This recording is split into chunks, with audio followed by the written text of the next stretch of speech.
Hello everybody, it is Marty McConnell, the Off-Grid Cookout. I've got two noisy cats here vying for my attention, but I'm going to try to show you this new swarm trap idea that I've had.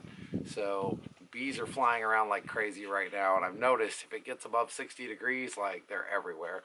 They're checking out one of my swarm traps over there, which actually it's basically a 10 frame super with some frames in it and a little lemongrass oil. Nothing special about it, and I noticed them poking their little noses in and out of there.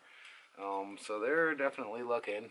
I've got two hives that I know about in the area now. So one's on the neighbor to the north, and he's got a tree that's got a small hive in it. And then there's a great big hive down here to my west in front of an abandoned house. I walked over there today just to sort of scope it out. I heard them while I was getting dirt for the garden, and yeah, it sounds like they're getting ready to move. There's either that or there's a ton of them, one or the other. But I had this idea last night, and I might be seeing bees everywhere just because I've got bees on the brain at the moment. It's that time of the year. I got this cool idea last night that I was going to build another swarm trap, and I'm going to do this a little differently. So I wanted something easy to access, easy to put up, easy to take down, and basically just improve my chances by putting one of these in a tree. But I don't want to bother with one of the big boxes because it's a pain in the ass to get a box 10 feet up in a tree. That's not my style, and I've kind of decided to... Anyone want to buy a cute little kitten? She's ready to go. I've decided to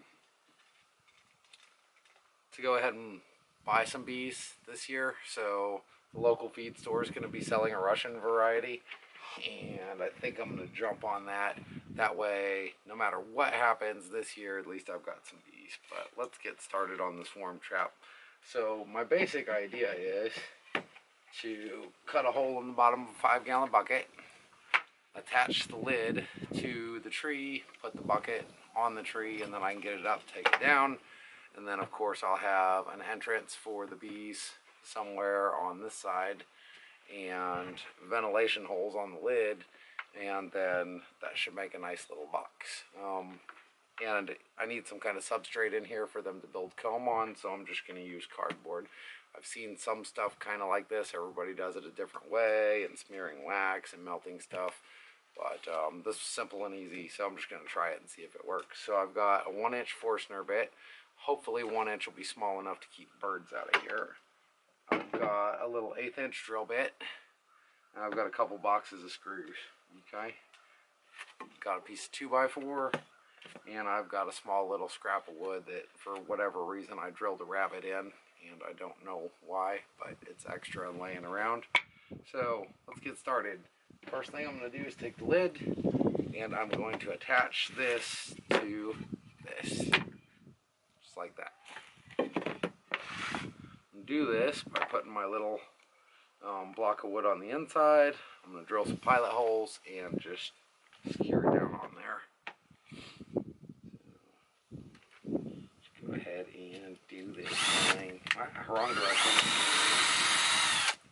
Now the first one I need to go ahead and put in, otherwise I'm going to lose my spot.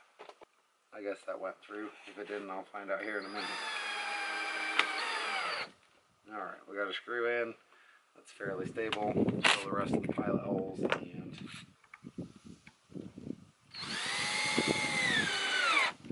now 2x4s are actually 1.5 inches thick, so I'm using 2-inch screws. That's why I need this extra block of wood. Give something to keep the screws from poking out the back.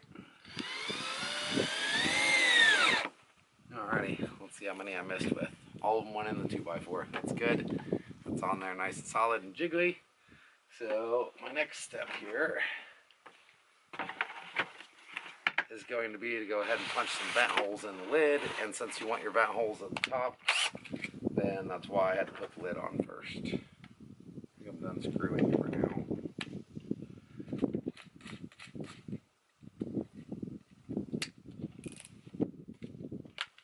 So I'm going to drill these straight in the plastic, just little 1/8 inch holes. I know it's good to probably give them a second entrance, but at the same time, I pull this thing down out of the tree and I put a plug in the front, I don't want to get stung, so we'll just see if this works instead. I'll drill some little holes in there, and there's just like little peppering at the top for ventilation. And now we want to drill our other thing in the bottom, and instead of going off of, I think I'm going to hang this where the handle's kind of hanging straight down. So I use that to get my orientation. Now, a Forstner bit is probably not the best thing in the world for this, but it's what I have right here in front of me, and that's what we're using. And this 1 inch, hopefully small enough to keep birds out, but big enough to let the bees do what they're going to do. And this plastic's already screwed, so I'm probably going to break this bucket and have to start over again with another bucket.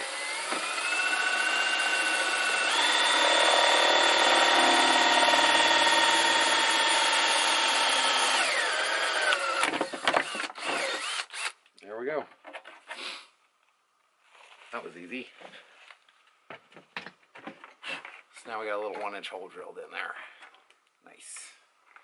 Alrighty. Last step. These bees are going to want something to cling to on the inside, and plastic bucket is probably going to be a little slippery, especially since this is sort of coated with fat wood. Get over there. So I'm going to use cardboard as a substrate. I just need to figure out how big to make it, and apparently I need to make it pretty small. So I'm just going to cut out the middle section of this cardboard box, and you know, the solid part that's not all goopy, and then we'll use that.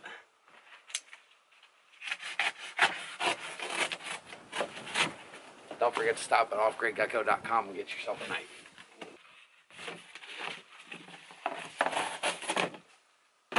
Okay. Now I'm going to roll this up a little bit just to break all these cardboardy, to break sort of the straightness of it. It's got a couple bullet holes in it. Wonder how those got there. And that should be enough to bust it up and make a nice little tube. Down in there like that. That should give them a nice little roomy spot. Now you might be wondering, Marty, this is cardboard. It's not steel or tin. It doesn't have any backing on it. Isn't it going to collapse? Well, when they build honeycomb in here, honeycomb's really, really strong stuff. So they're going to be able to actually strengthen up the parts that they need to strengthen up with the comb itself. This just gives them something they can actually grab onto and crawl on. Hopefully.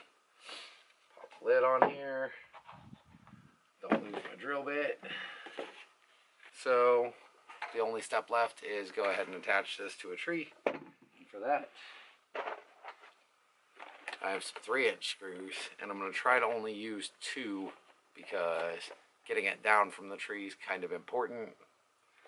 And then, of course, I'm going to have to get a stopper or something to put in this little 1-inch hole when I get them down. Assuming that bees move in there, I'm going to want to get them down from the tree. So I'll have to go out early in the morning, plug the hole with the stopper, take it down off the tree, and then get them over to where I want them to be, smoke them, and, you know, spray them with sugar water, and then drop them in a box. And bam, bees. Assuming any move in, which I don't know if they will, but fun project. I'm going to clean some of this stuff up, and then we'll go hang it in the tree. Lots of branches that can fall and knock the swarm trap off, but I think it'll do. Now, a little note on direction.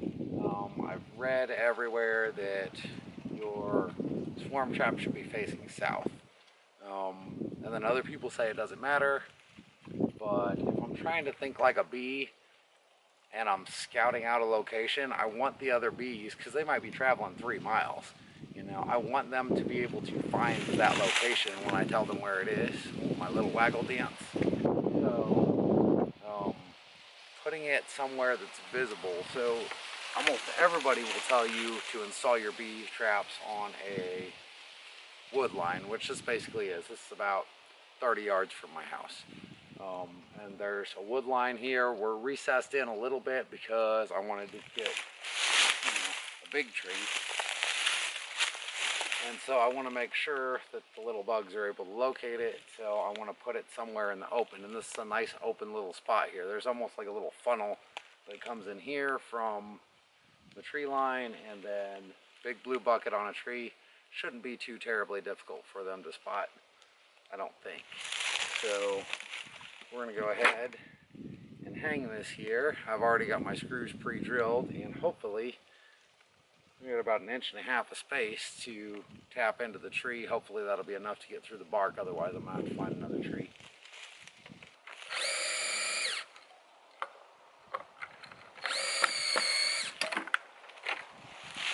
Alright, that tree's not going to work. I can't really get through the bark. So I'm going to have to go with a smaller tree. Just a second.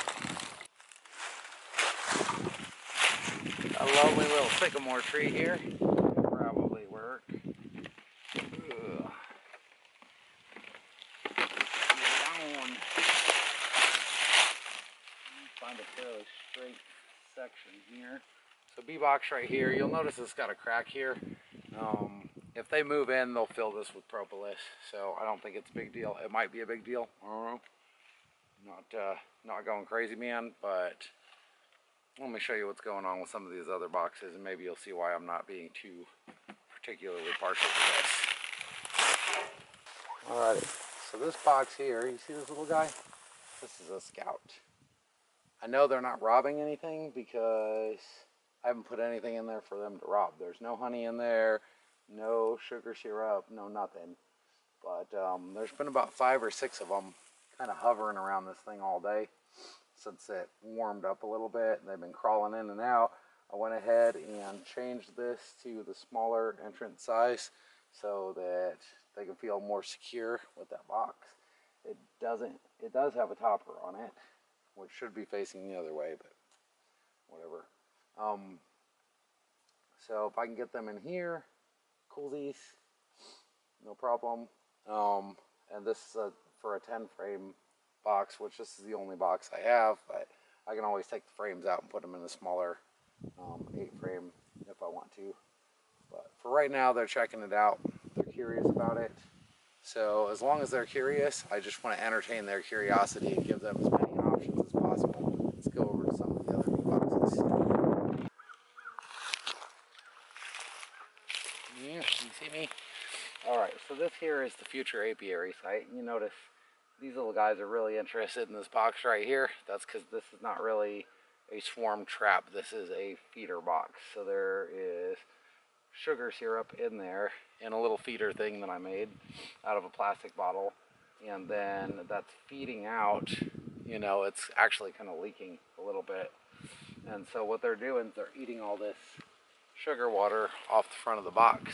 Some of them are going in and out. They actually like going in the bottom entrance. So I don't know what that's all about, because they've got another entrance up top here that they can just, you know, if they want to rob, they can just run in there and grab the sugar water.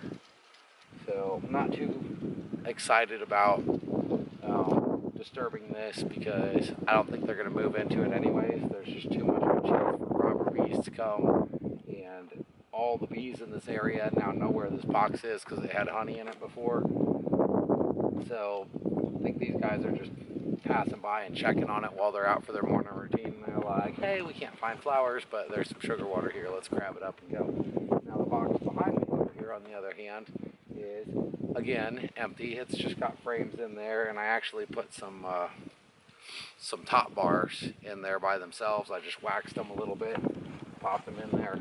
So there's a couple bees hovering around that back box as well, checking it out, scoping it out, like thinking about making their home. I've got another little box over here that nobody's really interested in, so I'm kind of leaving that be. I may turn that into a feeder box and put it over here instead of this one, but I don't know. It just depends on how I feel. For today, I'm going to leave everything alone. Those two back there don't seem to give a shit that they're really low to the ground. They don't care that they're not attached to a tree. They're just looking for a hole to start a hive in, potentially. So these are, I think, potential scouts that are out and about today. Like I said, the big hive down at the bottom of the hill is maybe getting ready to swarm, and it may swarm as soon as the flowers pop up and the nectar starts flowing.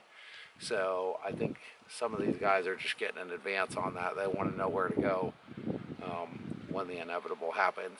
Maybe, might be wishful dreaming, but that's that. Thanks for watching, and hope you guys like the channel enough to stick around and subscribe and all that fun stuff, because we're going to be doing all kinds of stuff. Hopefully a lot of stuff with bees this year, because I'm going to go ahead and buy a package of bees anyways. So I think I'll have at least one hive, and if I can manage to catch a couple swarms, then I might have 2 or 3, and it'll be a lot of fun this summer. So stay tuned for that.